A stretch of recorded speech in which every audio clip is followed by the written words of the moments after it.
realm of riddles.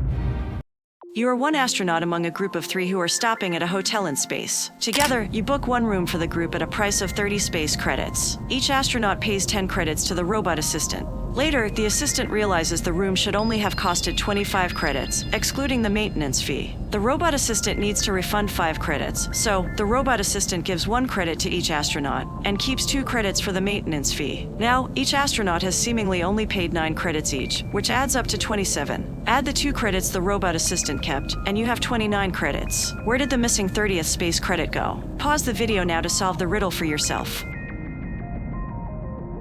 This riddle uses misdirection in an attempt to confuse you. There is actually no missing credit. The astronauts each paid 9 credits, so 27 in total. You get a total of 29 if you add the 2 credits for the maintenance fee, and it looks like you're missing a credit. However, you're not supposed to compare that sum to 30. The total credits paid by the astronauts is no longer 30, but 27 instead. The astronauts paid 9 credits each, which is also equal to 27 credits. You and your astronaut friends have a blast at the Space Hotel without being scammed.